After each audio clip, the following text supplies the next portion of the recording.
Hi, my name's Elizabeth Avery Scott and I am the CEO of Perform Australia. We are a performing arts education provider in the ACT and also have partnerships throughout New South Wales and Brisbane. The modern workplace for the actor is really diverse. We have actors and graduates from our school working in television, film, theatre, radio, but also beyond the sort of arts and entertainment industry. We have actors working as tour guides or perhaps creating their own material or their performance art. All kinds of things are out there and opportunities are out there for actors. So when you think about moving into a career as an actor, you might be able to couple that with a whole lot of other activities and other workplaces. Actors work in carnivals and festivals and on the Gold Coast at Movie World. You know, there are actors in all kinds of places and avenues. There are actors working in corporate training, teaching what they know and how that applies to different workplaces. So the actor's workplace is really diverse. And if you're thinking about moving into a career as an actor, you might be able to couple your acting skills with some other related skill or related industry that is not specifically working in film, television and theatre. One of the key issues facing actors in the industry in the last couple of years that has been highlighted has been the hashtag #MeToo movement, which has really zoned in on professional workplaces where the ideals of professionalism haven't been upheld and certain areas of sexual harassment and other forms of harassment. And it's really great that this has come to light. It's been led by usually a number of Hollywood actresses who sort of opened up this underside of the entertainment industry, and that's had ripples all around the world. And this is actually great for actors.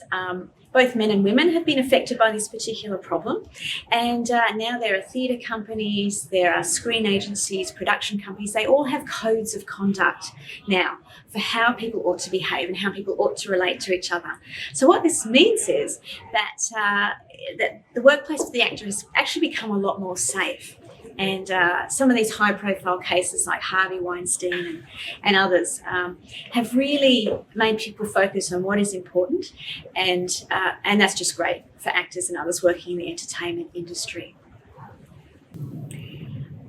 One of the other things that has come out of the Me Too movement is the fact that it's raised a whole lot of issues around gender equity and gender diversity. It's been noted and researched that sometimes female actors have many less lines in films than male actors do.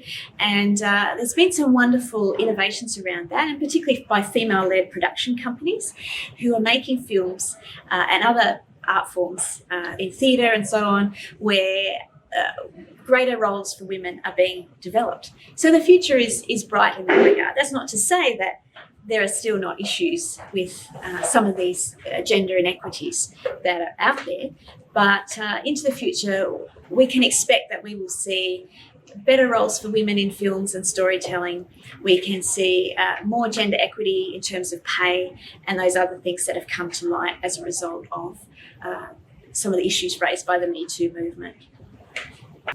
Some of the advice that I always give to actors coming through or aspiring actors coming through is that you need certain qualities of character to make it as an actor. It's not just about how you look, although that might be part of it, but it is also about your skill and your attitude to the work. It's really important that as an actor, you are the complete package. Sure, you may be cute or you may be pretty, but that's really not what it's about. You need to have good acting technique, so you need to go and train somewhere. You're entering into a competitive marketplace, so you need to be well trained in order to do that effectively. And you need to be resilient. You need to be proactive in forging a career, and you need to be willing to put yourself out there for auditions. You need to put yourself out there and be quite vulnerable if you're on stage on your own or if you're working in front of a camera. So there's certain attributes that it helps to have if you want to be a professional actor.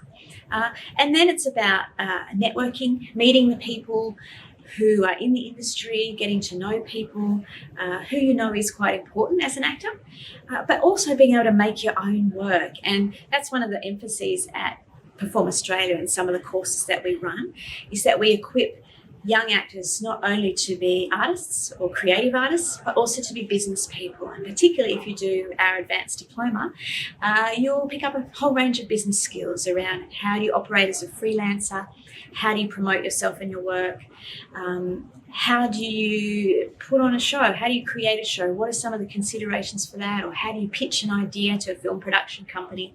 All of these things can help you build a career.